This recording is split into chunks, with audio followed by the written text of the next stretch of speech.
Greetings everyone, my name is Etterville, and welcome back to my Let's Play of Skyforge.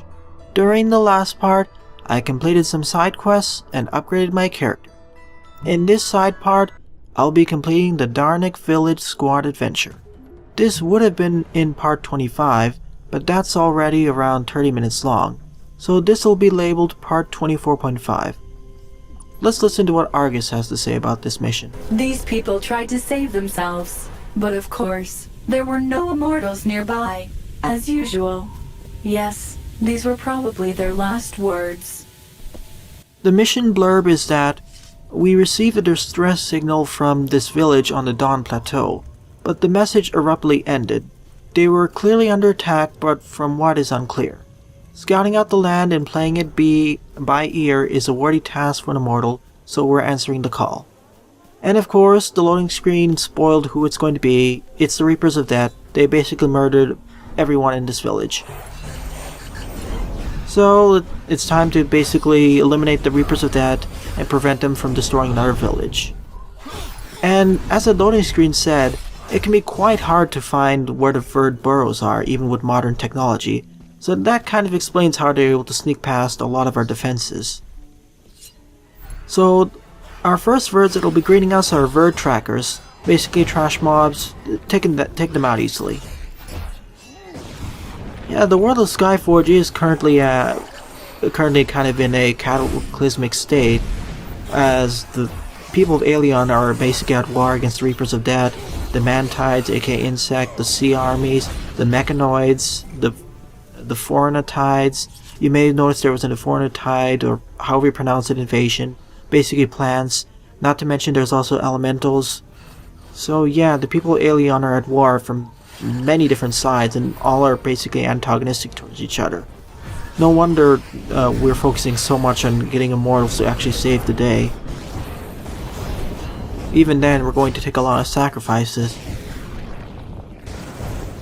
We also have Reapers of Nightmares attacking us. They're basically Reapers of Death, similar to the one we faced way back in the prologue, but they've been downgraded to regular mobs. Still, they can be quite dangerous in higher levels. After all, I'm playing at 4-star difficulty, but new enemies are added at higher levels, and more challenging versions. Plus, the stages do get more challenging as if you play in a squad. First, I'm going to take care of these Verds, and then I'll continue on to the boss. I do like that, even though this game doesn't really have a consecutive open world, the levels are relatively connected and have several geography when they're in the same region. Like, we'll be visiting the Dawn Plateau later on in another mission. And I think there is an open world region nearby. That's what a Reaper of Death is capable of. He is horrendous. Terrifying. Recommendation: check the state of your knees. Thank you for being snarky again, Argus. But yeah, here are all the dead bodies, and here's our first mini-boss. The Harbinger of Doom, Val. He'll fight like a normal Reaper of Death, but after a while and taking some damage, he'll raise a shield, which you can break, but it has a huge amount of HP, and he'll summon a Summon Carrion. If you defeat the Summon Carrion, he will Val's shield will go down. Otherwise, if you can't destroy his cohort fast enough, he'll slowly disintegrate and then create a small explosion which you need to run away from. And not to mention, Val will slowly attack you in the process, so it's in your best interest to kill the Harbinger and the Summon Carrion as soon as possible. Plus, it does offer free execution fodder to regenerate about 20% of your power if you have it, if you're part of a class that has power like I do as a paladin. Now, as for my current prestige level, this mission is relatively easy to complete. I'll be going through this solo as I couldn't find other players during the time. There are burrows all over the place. Better hold your nose before engaging in a fight, or your sense of smell may suffer. I did complete this mission a few times before to collect bonuses, and during a few of those times I actually played it with different classes. And trust me, certain classes are better at this area. Like, I had a better and faster experience when playing as the Gunner, mainly because of being a ranged DPS. But yeah, the Reapers of Death are merciless against our civilians, Actually, all of the enemies of Allion seem to be rather merciless against our civilians, and they're basically all or nothing and basically going to destroy all of our people, or convert them if necessary, in order to replace them with their own people. I'm curious, will we ever visit those alien species homeworlds? That would be kind of interesting. And will we ever actually get some allies of Alien who are different species other than humans or human-based immortals?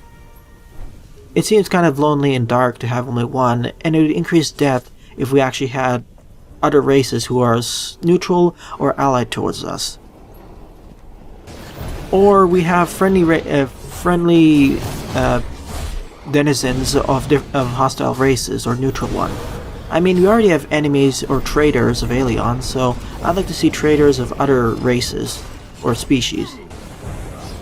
Anyways, for this part of the mission, the second part, we need to eliminate the Verds surrounding the 4 boroughs. As Argus was snarkily saying there, we'll be facing Carrion Berserkers, Carrion Executioners, Carrion Poisoners, Verd Trackers, and Verd Assassins. Really, the main threats are the Carrion Berserkers and Carrion Executioners. Mainly because the Carrion Berserkers can charge right into you and knock you down temporarily, and the Carrion Executioners can deal quite a bit of damage onto your character at a pretty fast period of time. But otherwise, they shouldn't be too much of a problem. If you play as the range class, it's even easier because only the Carrion Poisoners can actually attack you at range. Really, this mission is better suited for classes who can fight at range, assuming that you can actually destroy the enemies as quickly as possible, because if they can get to you as a non-tank class, they can whittle down a lot of your health rather fast.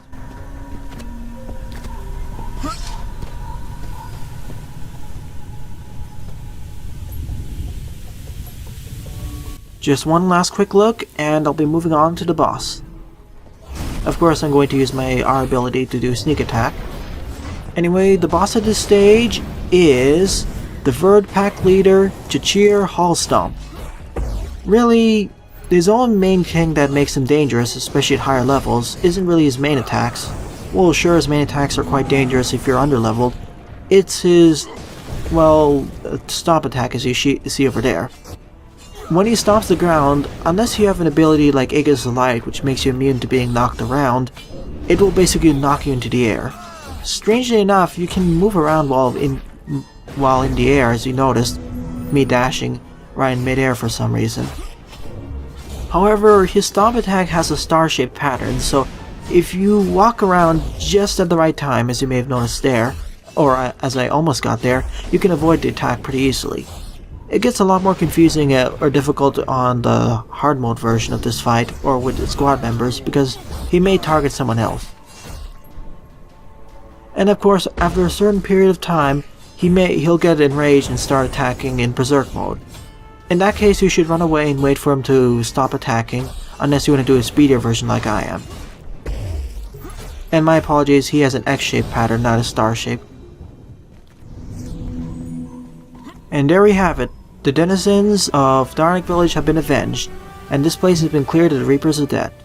But sadly, the fight still moves on, and there are many other villages who will fall in the future, just like the Prologue village. Well then, I thank you all for watching, viewers. In the next part, I'll be beginning my trek into the Milene Cave's open world region. Thanks for watching, and have a nice day. Toodles!